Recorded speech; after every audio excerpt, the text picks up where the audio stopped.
Okon Edet Uya. I was born in Nigeria, but in 1967, after obtaining my bachelor's degree from the Univ of Ibadan in African history, I was sent by the Univ of Ibadan to the Univ of Wisconsin, specifically to be trained in the area of American history and to come back and teach American history at the University of Ibadan. So I must be one of the very first Africans who took a PhD in American history rather than African history. I specialized in American Civil War and Reconstruction and did my thesis on a man called Robert Smalls, who was a major Reconstruction figure from South Carolina. That story took me to that area called the Sea Islands of South Carolina, at the area around Beauford and Hilton Head. And while there, I was astonished to find the level of Africanisms in the Gula culture. I had read about it from Turner and others, but I was actually astonished. I've told the story of Mrs. Christensen, who was 92 years old at that time. And when she saw me, I went to interview her, because she knew Robert Small very well. She was surprised that I didn't speak Gula, which in their view was an African language, and every African spoke Gula. Also, that experience alerted me to what I subsequently called Black Brotherhood. Again, I've told the story elsewhere, because I arrived in Beauford in the night. Didn't know the place. There was no hotel in Beauford then. It's not what it is now. And I was stuck at the bus station. What year was that? That was 1968 when I went to do the research. And I was stuck at the bus station, Greyhound bus station. Suddenly somebody drove around. That was around 4 o'clock in the morning. And I flagged him down in the taxi and I said, "Can you take me to a hotel?" And he said, "There is no hotel in Beaufort. The nearest hotel is in Hilton Head." And as I spoke, he said, "You don't sound like an American." And I said, "No, I'm not. I'm a Nigerian." So he said, "Why don't you come and spend the night in my family?" Hilton Head is further away. And it's not what you see now. There were no roads, really, the time I'm talking about in the area. To cut a long story short, he took me to his house. I spent, and when he brought his family down, his first exclamation was, "Our brother from Africa." And it explains why my second book is called Black Brotherhood. In other words, my encounter with American history, my encounter with the Beaufort area, with a man called Robert Smalls, who was a hero in the area, exposed me to 3 strands in my historical emphasis that will sustain me throughout my research up to now. 1, the notion that there were other ways of writing American history. As of that time, of course, there was an unyielding attachment to written documents as the only source, the only valid source for reconstructing the history of the United States of America. In fact, when I chose my topic, Herbert Smith, who was supposed to be my project, my PhD professor, his first reaction was, "Where will you have the material for it?" But I was fortunate in the sense that while in the University of Ibadan, and also while in Wisconsin, taking African history as my subsidiary subject, I was exposed to the methodology of oral traditions. And so that work drew a lot from non-written sources. And I'm happy to say, before the thing was even defended, Oxford University President accepted it to publish in as the first in that series of Black biographies. And the book had a very profound effect One, it drew attention to the possibility of writing biographies of black leaders of the Reconstruction period. You know, there were quite a lot of them. It had never been done before, because the idea was, well, they were corrupt, well, they were ignorant, well, they were Republican, nothing more than that. But through that, 14 subsequent biographies were written on blacks, Delaney and others who were involved in the project. And that changed the entire character of Reconstruction historiography. How did it change it? Because my basic idea was to use Robert Small's in the traditional prosopography, that is to say, you say biography, but really the intention is to mirror how that man reflected his times and the problems of his time.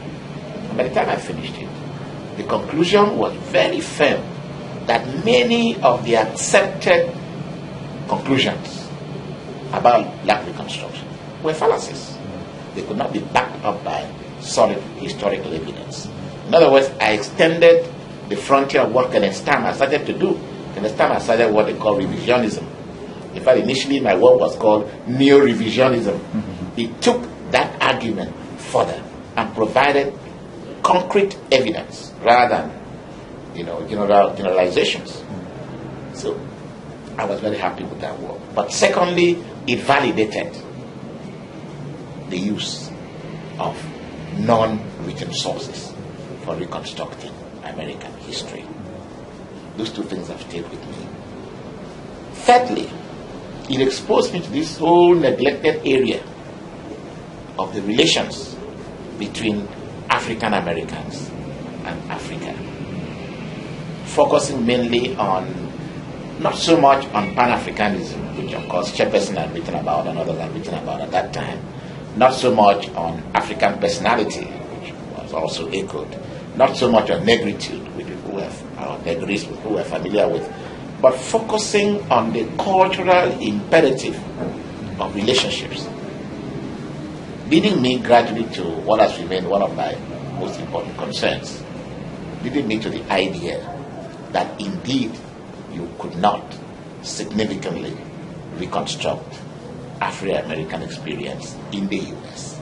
without firm knowledge of its African antecedents. And that culture, following on the work of Herskovits, that culture cannot really be understood at all. I even went beyond that. I hinted that, in fact, that experience was not unique to African Americans. That it is true that most Americans came from outside, and that American culture is better seen as a tapestry woven from the various strands that they brought in, and that although the European strand, because of socio-political economic reasons, have become dominant, the other strands were still there. So this has remained with me as a theme of concern for me. Now, how did that impact on what I was doing? All this happened at the time of what was called the Black Power movement, the late 60s. And I personally knew Tukli Carmichael, Ron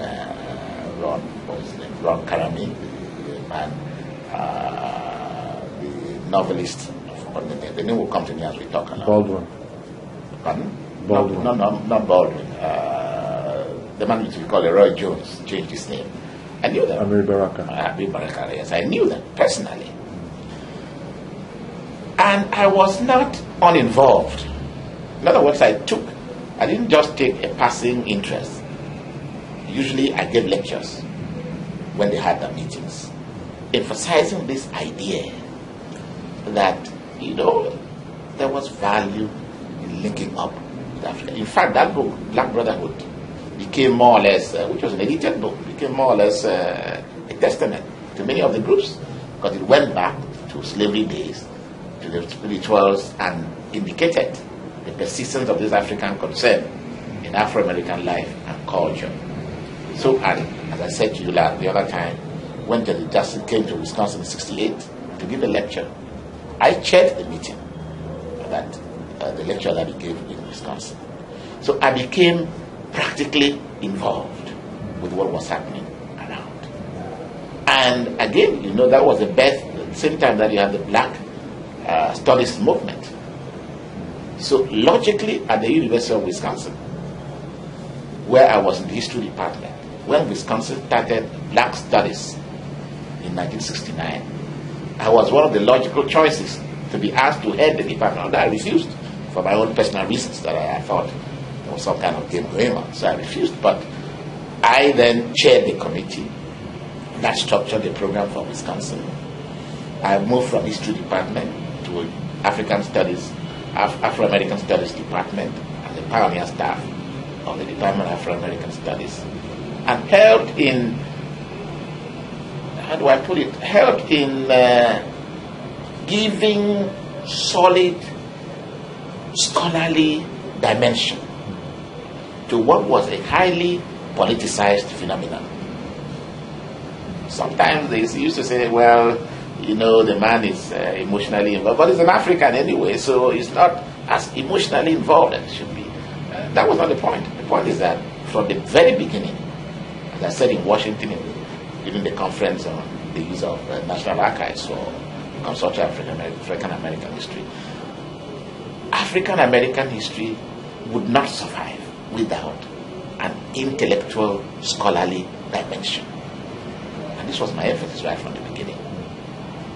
Again, because of that emphasis, I was in great demand, speaking all over the United States, California, Indiana, Ohio, name it, Iowa, New York.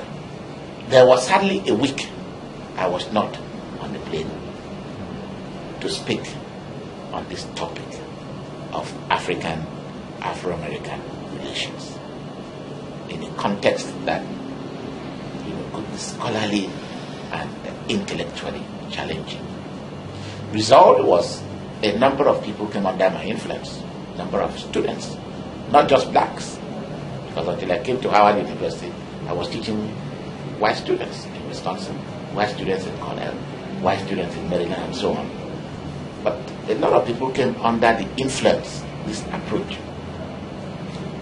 It was not easy, because again, because I was emotionally attached, I could ask very hard questions.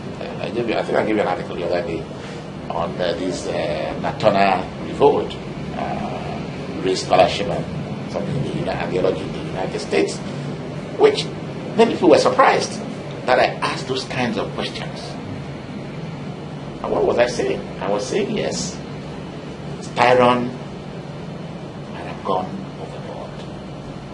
But what he was trying to do was he was trying to grapple with a very difficult human problem. It was irrelevant whether Tyron was white or black, or whether Natona himself was white or black.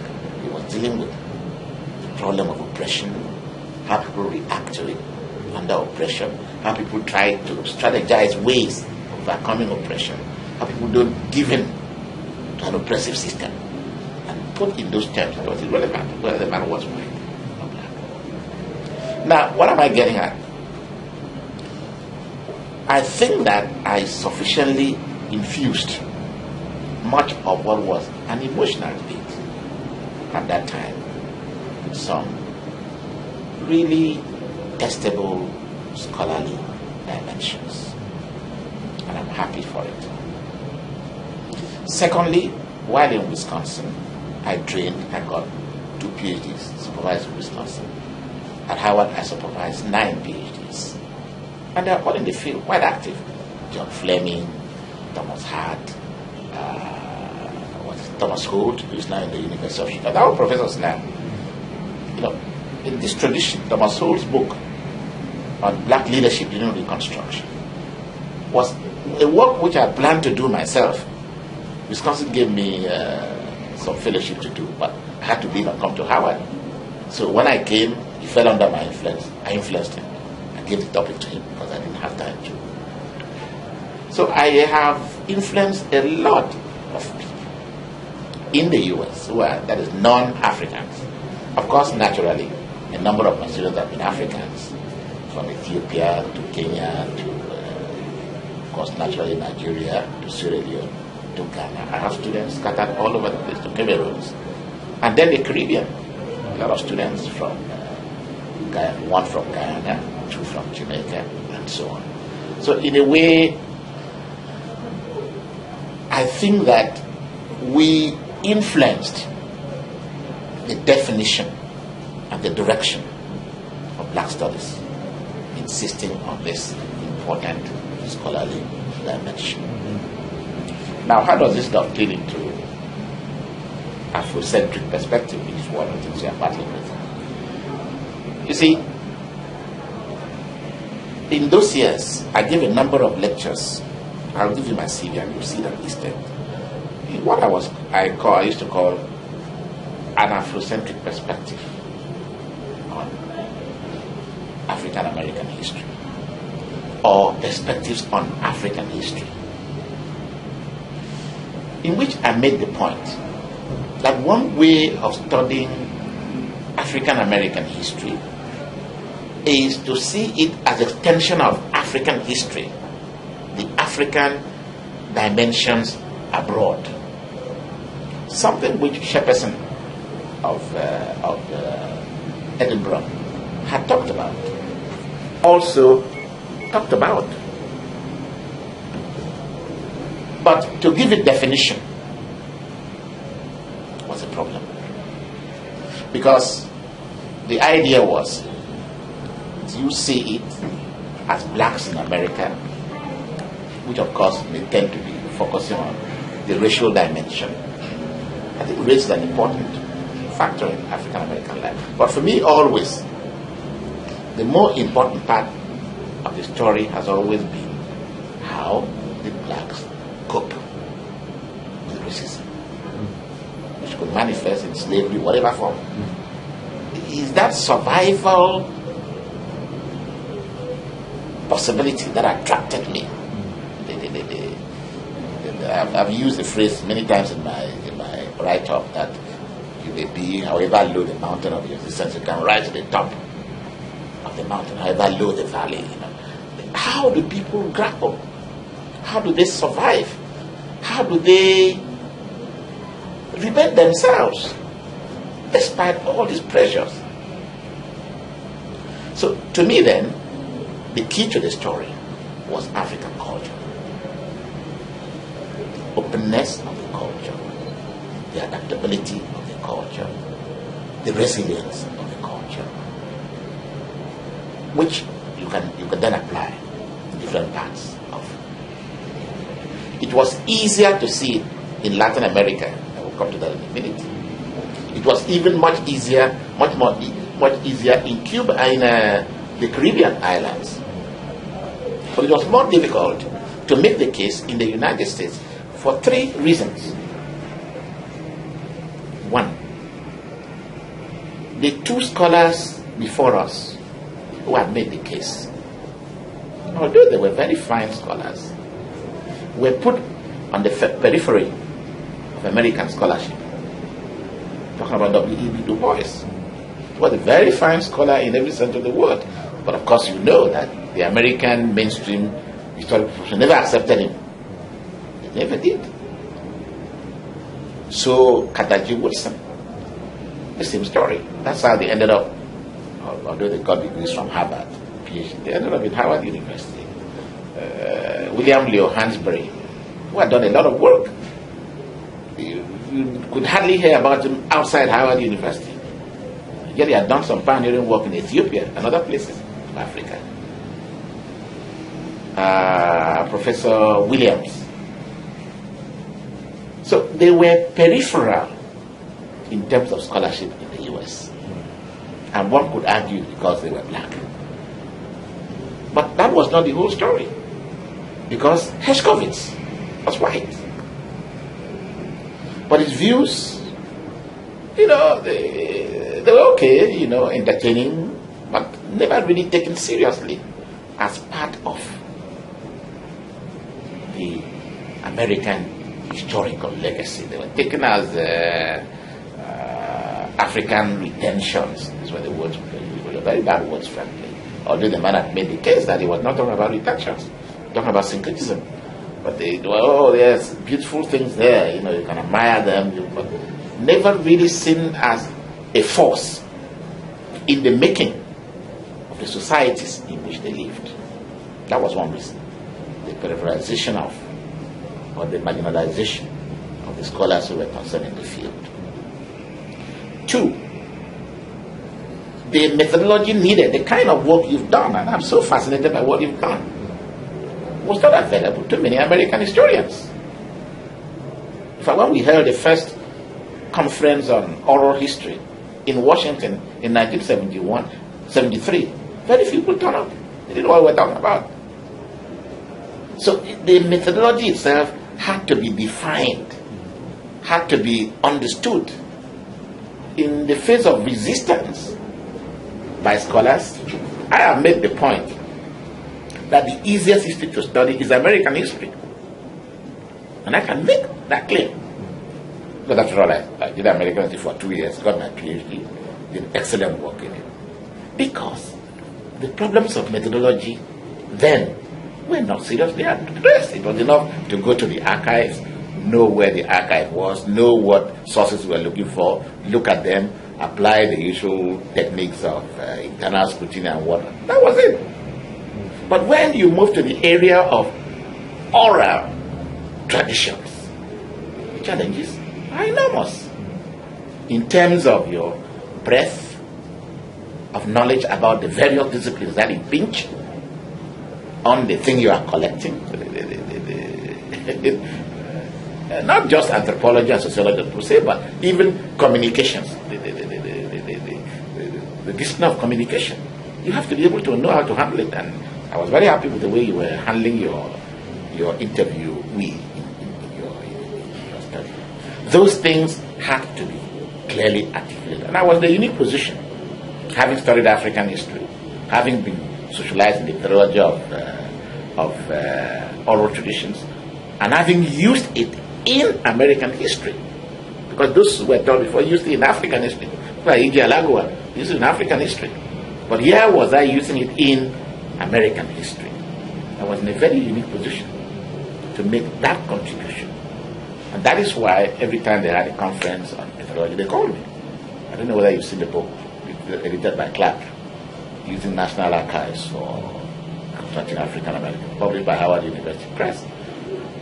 By the time I finished my paper in that thing, John Blassingame, your man, was the man who made pronounced, because he made the summary that this was the only challenging presentation he had in the conference.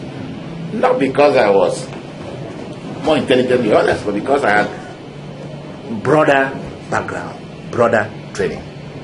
So I thought I could make a contribution in helping to define this new methodology and use it in the history. And thirdly, which was the next challenge for me, was the challenge of this back and forth, these movements linking Africa with America, continuing, in the case of Cuba, almost continuously, and then coming back with my knowledge of some parts of Africa that I knew to make sense of this flow. So in a way, I can say that I assisted in defining the character of African diaspora studies. And when we had that conference in Washington, D.C., to define, which was really the purpose of the conference, to define African diaspora, in the face of all the criticisms, some of them valid. You were boring a Jewish experience which had no parallel in this. The Jews remained and retained their culture, their church, and so on. Had none here, and of course, all these arguments. I think my article, which I'm sure you read, The Global Dimensions, played a very important role in saying, yes, this thing can be defined. It's applicable. Because diaspora is not just a physical movement. Diaspora is a social concept. It's a cultural concept. Even a psychological concept. The idea of returning home. You don't have to return home physically. You can return home emotionally. You can return home psychologically. You can return home culturally. You can return home at the level of rhetoric. And we made those points, and I was very, very happy that finally, people began to see that this is a very valid approach. At the same time, we made another comment way back in 1969, one of the very early conferences I participated in, when we met in Illinois to discuss Winthrop Jordan's book, White Over Black. And that, well, you're a young man, you may not appreciate the force of what I'm going to say. Here was I, young African. The conference was 1970. Young, unknown Nigerian. Put on a panel which was called Books on Black History That Must Be Written. That was the title of the panel. Unknown, I had just finished my PhD, except those who were around Wisconsin who knew me, or Chicago, because I won the Chicago Roundtable, Civil War Roundtable Fellowship, so I went there to speak. They've been used to me. But here was this small, tiny African sitting there and taking on a giant intellectual. And what point did I make? I made the point that part of the problem looking at these issues was that we have allowed this melting pot idea to influence our scholarship too much. That in fact, in my little study, people did not really melt. Or in fact, that everybody melted to a certain extent, some more than others. And the problem is not to say the blacks will melt in. The problem is to say, what is the dynamic of this interaction among people? And of course, you can't explain it without a cultural dimension to the problem. So, I think I contributed a lot in this dialogue over what became known, long after I'd come back here, what became known as pluralism in American studies. And of course, they brought me back. I was back there 83. I was back there 93 for the American Historical. Put me on the international corresponding editors of the Journal of American History. And this whole question of internationalization of American studies, which you cannot do unless you put it in a plural, put it in the context of pluralism. What you used to tell me that the context of inclusiveness. Those are terms that we never used, but the ideas were things we're trying to open up society. Let us understand America for what it is. A tapestry woven by people who came from different sources. And none of those terms have really disappeared completely. They're still there to a lesser or greater extent. So it was in that context that one located African diaspora. I made the case that the Asiatic diaspora should be studied in the same way. The Hispanic diaspora to the US can be studied in the same way, and so on. So when I read the lecture which I talked about, the presidential lecture of the last meeting of the American Historical, I was very happy because in fact that's what he was saying. We've arrived at a point where this emphasis has changed the character of American history in terms of methodology, in terms of perspectives, and in terms of even notions of being a citizen. Because I'm sure you know that part of the problem with American history is this question of reconciling the historian as a citizen and the historian as the historian. And usually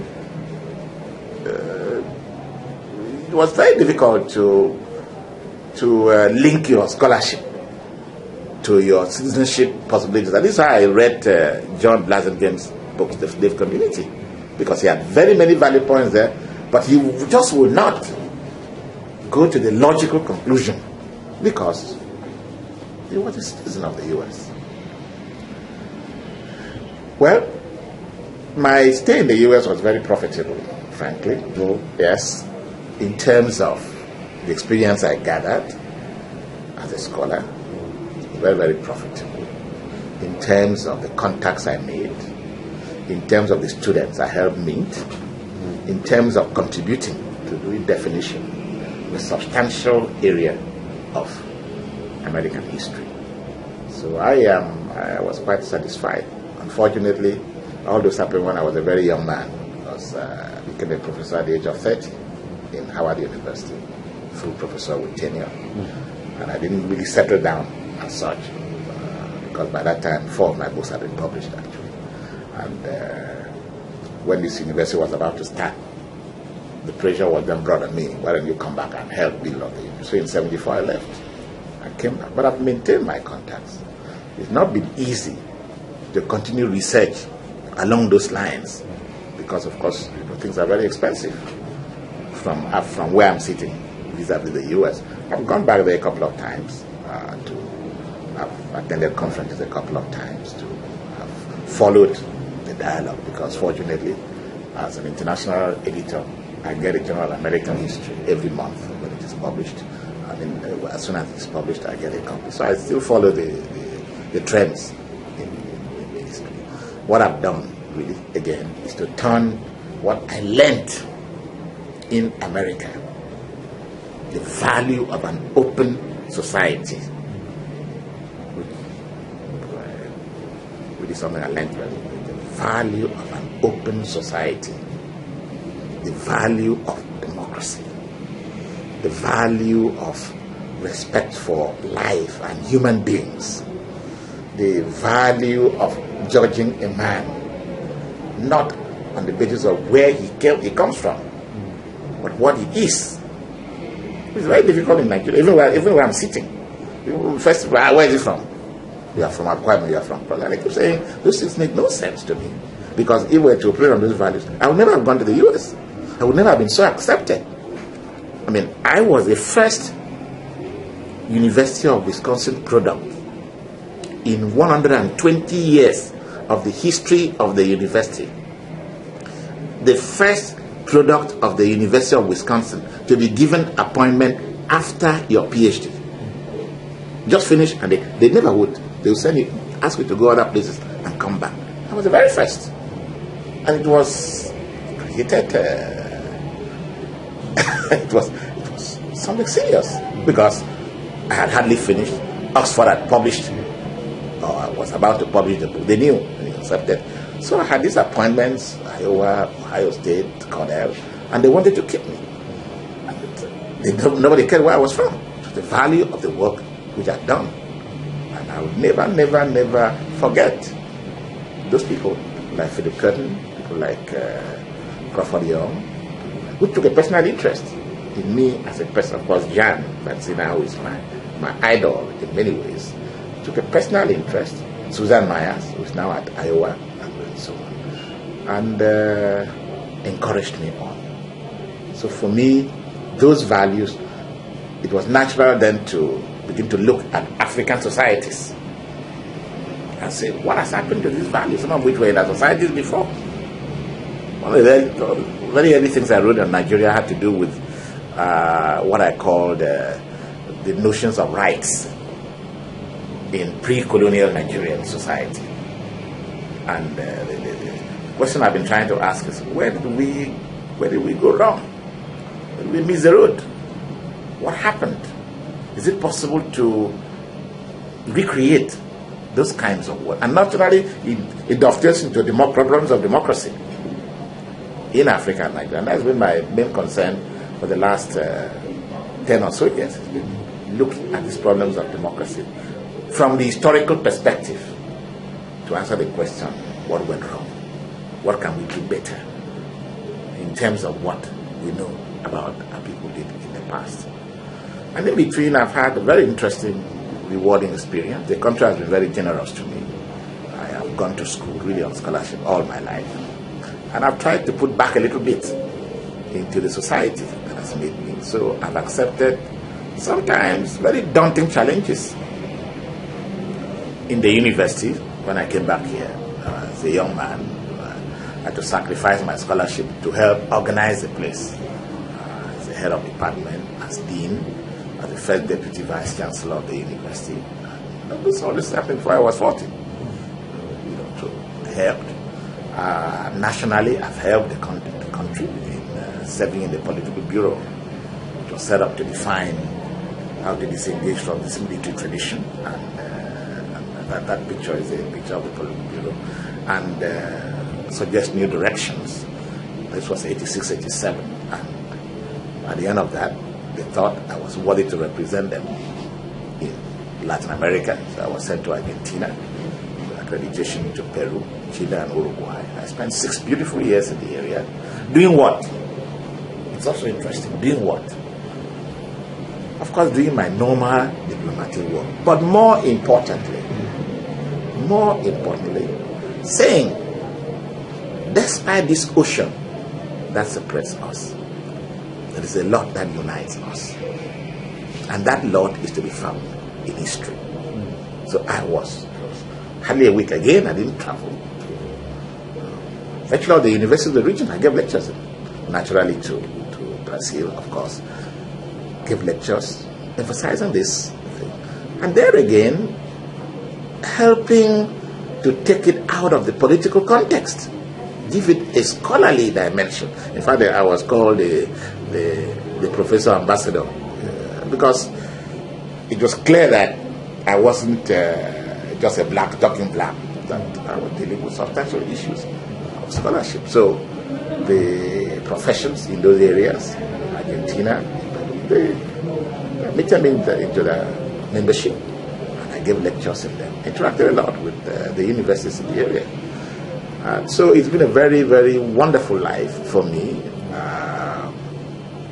Many strengths and stresses here and there, because, but on the whole, I think without being too immodest, I can claim that the whole field of African diaspora studies, the whole perception of the Afrocentric perspective, the whole notion of the application of non-written sources, reconstructing the history of the Americas, the Caribbean, I think I made a modest contribution in all those areas.